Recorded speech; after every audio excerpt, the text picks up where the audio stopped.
Bonjour à tous, merci beaucoup d'être ici. Je m'appelle Nelly Simard, je suis spécialiste de la communication chez Vistaprint. Et ce qu'on voulait faire avec vous cet après-midi, c'est continuer un petit peu sur ce qu'on a commencé à voir ce matin. Donc pour ceux qui étaient là, ma collègue Virginie a fait une présentation sur comment créer sa stratégie de marque. Vous aurez pu aussi travailler avec les DA peut-être, pour commencer à faire un peu la vôtre pour votre entreprise. Et cet après-midi, je voulais vous parler d'une problématique qui est comment maintenir la cohérence de votre image de marque tout au long de votre communication. Parce que vous l'avez créé, mais maintenant que vous allez devoir vraiment vous lancer, créer des supports marketing, vous présenter aux gens dans la vraie vie, comment faire en sorte que toutes vos interactions avec vos clients représentent l'image de marque telle que vous l'avez définie. Donc on va commencer par la base. Si vous avez des questions, n'hésitez pas à les noter dans un coin ou à les garder dans un coin de vos têtes. On va essayer de garder un peu de temps à la fin pour qu'on puisse y revenir tous ensemble. Mais du coup, la première étape sur laquelle on va se concentrer, c'est quels sont les éléments à prendre en compte. Tout d'abord, les informations sur votre entreprise. Encore une fois, il faut commencer par l'essentiel. Tout ce que vous allez écrire ou tout ce que vous allez dire à propos de votre entreprise doit être cohérent. Mais commencez par penser quelles sont les informations dont vos clients ont besoin. J'imagine que ça arrive à tout le monde ici, de vouloir aller dans un magasin, vous arrivez, vous vous rendez compte que c'est lundi et qu'ils sont fermés. Du coup, c'est quelque chose que vous voulez inclure pour vos clients. Donc, vous voulez faire attention à ce que vos informations soient toutes correctes. Donc, ça vaut le coup de les relire plusieurs fois pour vous assurer que votre numéro de téléphone est le bon, vous n'avez pas oublié un chiffre, que votre adresse mail est la bonne. Et vous voulez aussi que vos informations soient homogènes. Donc, j'ai parlé aujourd'hui avec plusieurs personnes qui m'ont dit « Ah oui, tiens, c'est vrai que j'ai déménagé ». Ou par exemple, si vous changez de numéro de téléphone, c'est important de faire attention à ce que les informations que vous incluez où que ce soit soient les mêmes. Et si vous changez, c'est important de faire attention à les mettre à jour. Le deuxième élément à prendre en compte, c'est la charte graphique. Donc on en a parlé ce matin quand on définissait la stratégie de la marque. Qu'est-ce que la charte graphique ? Ce sont les règles d'utilisation des éléments graphiques que vous avez définis pour votre marque et qui constituent votre identité visuelle. Et le but d'avoir une charte graphique, c'est précisément d'arriver à avoir une cohérence dans tous vos supports et dans toutes vos communications. Quels sont les éléments qui la composent? Donc c'est ce dont on a parlé déjà. Il y a bien sûr votre logo et ses déclinaisons, si jamais vous avez par exemple une version en couleur et une version en noir et blanc. Votre palette de couleurs, généralement celle de votre logo, mais ça peut être plus général. Les polices d'écriture que vous avez choisies et le style d'image.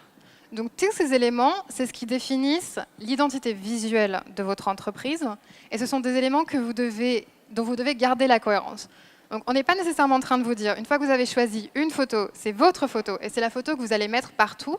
Ce qu'on veut vous dire, c'est par exemple, si vous avez choisi une photo en noir et blanc, vous ne pouvez pas ensuite mettre une photo très colorée. Il faut faire attention à ce que le style de photographie que vous utilisiez sur des supports différents soit du même genre. Le point suivant que je voudrais aborder avec vous, c'est le ton que vous utilisez pour votre entreprise. Normalement, c'est quelque chose que vous avez établi au début quand vous avez créé votre identité de marque.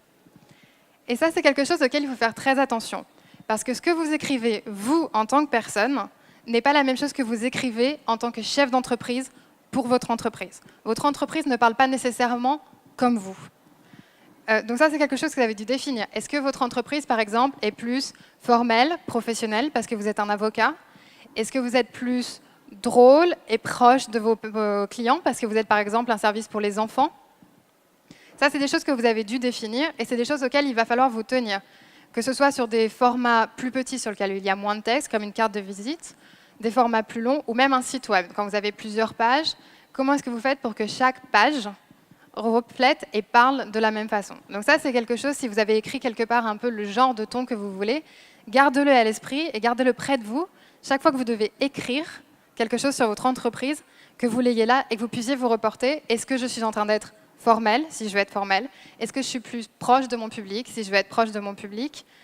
L'idée, c'est de garder le même ton dans toutes les communications. Bien sûr, il y a une exception à la règle, qu'on va voir tout de suite, les réseaux sociaux.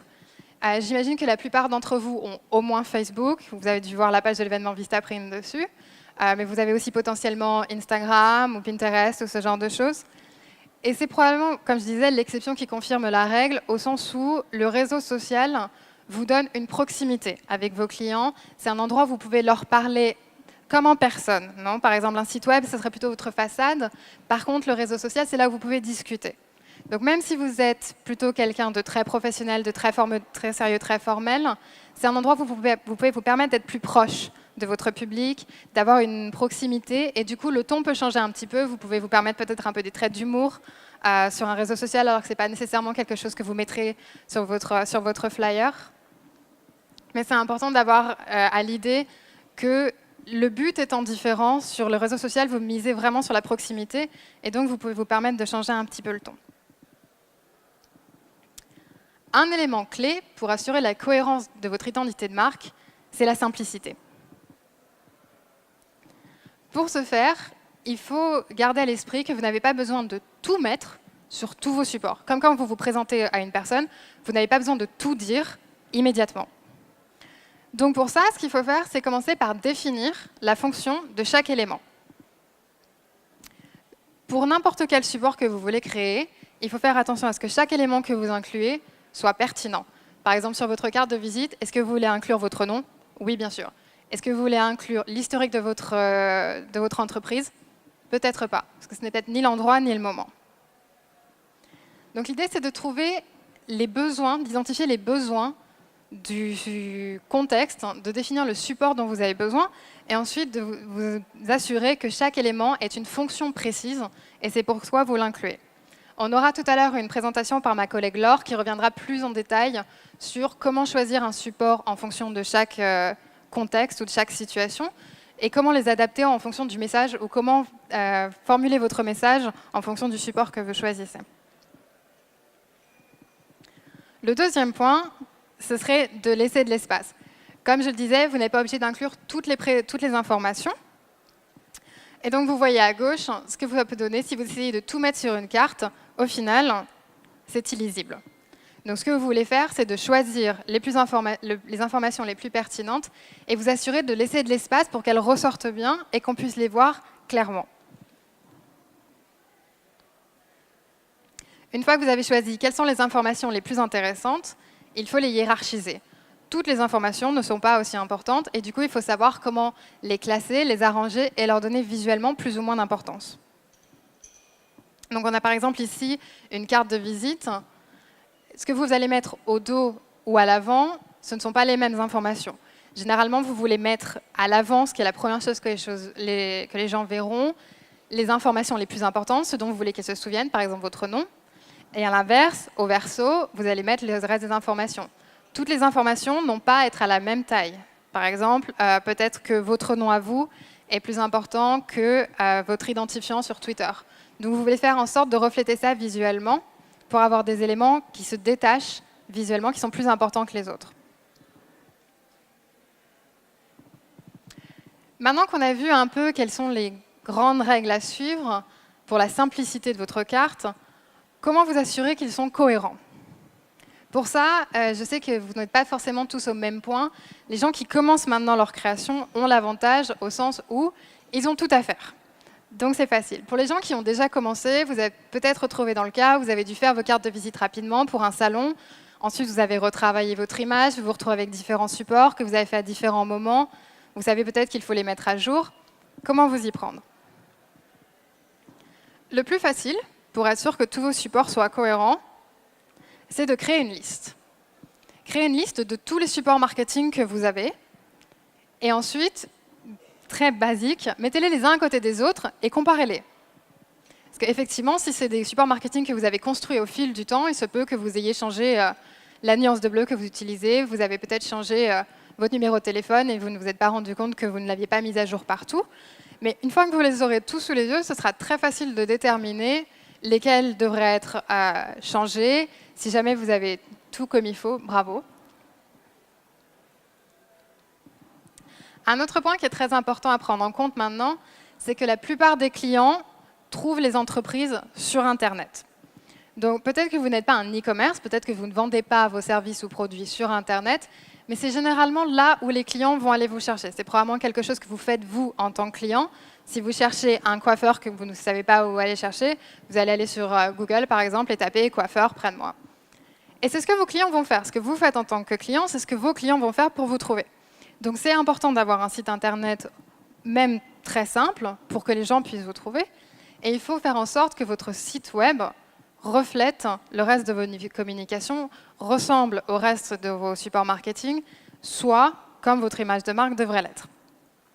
Donc c'est un support que vous pouvez inclure quand vous faites l'exercice précédent, où vous mettez tous vos supports les uns à côté des autres. N'hésitez pas aussi à avoir votre ordinateur, votre site web ouvert, ou si vous n'en avez pas encore, quand vous créez votre site web, ayez vos supports à côté pour pouvoir être sûr que vous faites le même genre de design. N'hésitez pas non plus à réutiliser du contenu. Il y a des choses qui sont évidentes, par exemple votre logo, évidemment, vous voulez le mettre partout. La phrase qui définit ce que votre entreprise fait, c'est quelque chose que vous voulez inclure. Mais il y a également d'autres cas où vous pouvez réutiliser. Donc, par exemple, l'historique de votre entreprise, c'est quelque chose que vous pouvez refaire. Ou si vous avez des événements spéciaux, par exemple, si vous ouvrez un magasin physique ou si vous avez des soldes particulières ou vous organisez un événement, vous pouvez refléter le même message sur plusieurs supports.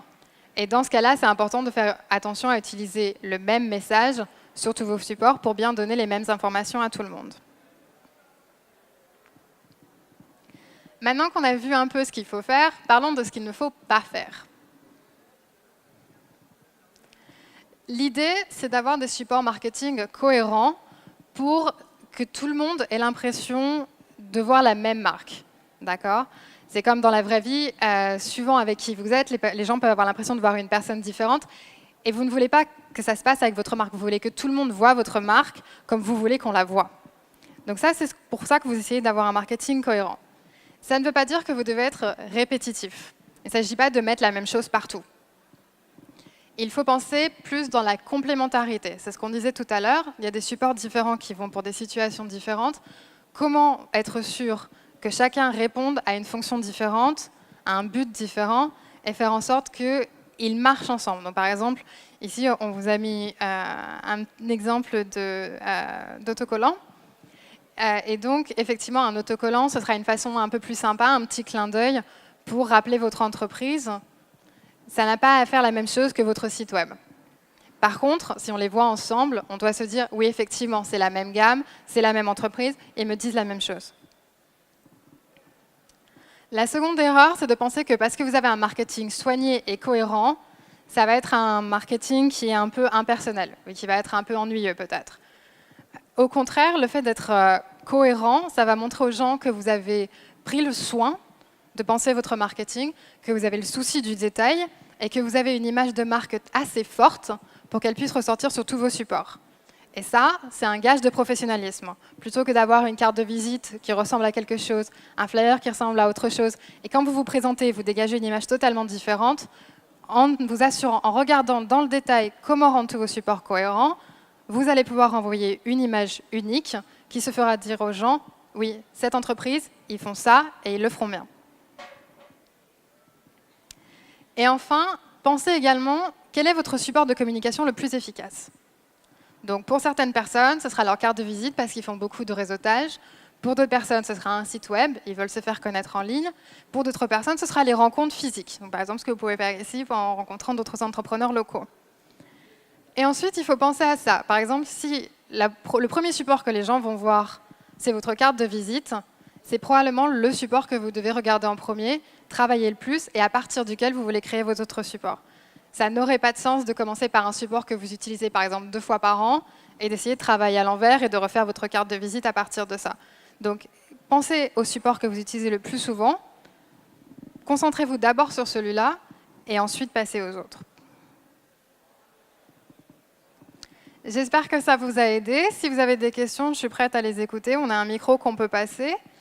Et sinon, effectivement, nos designers et nos DA sont toujours là pour vous aider et répondre à vos questions, vous aider à travailler votre identité visuelle. La parole est à vous. Merci. Bonjour. Le meilleur moyen de diffuser tous les supports, que ce soit carte de visite ou flyers, est-ce qu'il y a une règle ?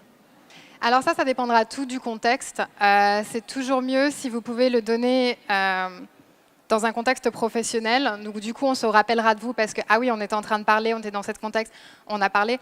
Après, si vous avez une personne, vous êtes dans le train, vous êtes en train de discuter et ça les intéresse, il faut aussi le donner. L'idée, c'est peut-être pas nécessairement où ou quand, mais plutôt l'image visuelle, par exemple, voilà, s'ils se souviennent de vous en train de donner votre carte de visite, qu'en même temps vous leur expliquez ce que vous faites, que vous avez une présence agréable, les gens se souviendront de ça plutôt que ah oui, c'était dans le train, c'était aux ateliers Vistaprint, ce genre de choses. Vous avez parlé de la carte de visite qu'il faut vraiment simplifier et qu'il faut que ce soit en cohérence aussi avec ce qu'on propose sur nos sites internet. Donc la question qui se pose est que est-ce que les éléments qu'on ne s'autorise pas à mettre sur la carte de visite, est-ce qu'il faut absolument les retrouver sur internet, sur nos sites web, et du coup mettre le maximum d'infos, parce que des fois aussi on est noyé avec le trop d'infos sur les sites web. Oui, bien sûr, l'idée c'est qu'il y a un moment où vous voulez que toutes vos informations soient disponibles. Peut-être pas sur vos cartes de visite, mais à un moment, il faut qu'elles soient toutes disponibles. L'idée, c'est comment vous allez les agencer. Parce que juste parce que vous allez mettre toutes les informations, ça ne veut pas dire que vous allez faire un pâté comme ça, à la ligne, à la ligne, à la ligne, et que vous allez tout mettre. Donc après, c'est ce qu'on disait dans la question de la hiérarchisation, comment faire en sorte que ces informations se voient bien. Ensuite, si c'est une information un peu plus précise, par exemple des horaires d'ouverture d'un magasin, qui soit accessible, mais peut-être que ça n'a pas à être dans le premier tiers de la page, par exemple. Donc ça, après, c'est vraiment une question. Vous aussi, en tant que client, vous en faites l'expérience. Donc si vous allez sur un site web, dites-vous, par exemple, si je veux savoir les horaires d'ouverture, où est-ce que j'irai les chercher? Est-ce que du coup, il y aurait une page qui s'appelle Contact ou Magasin? Du coup, j'irai peut-être les chercher là. Je n'ai pas besoin d'avoir les informations sur la première page, juste au début, sous mes yeux, pour savoir où aller les chercher. Il y a des questions instinctives aussi comme ça. L'idée, c'est effectivement que vos informations soient accessibles et qu'elles soient cohérentes. Après, au niveau de l'organisation, vous avez un peu plus de flexibilité.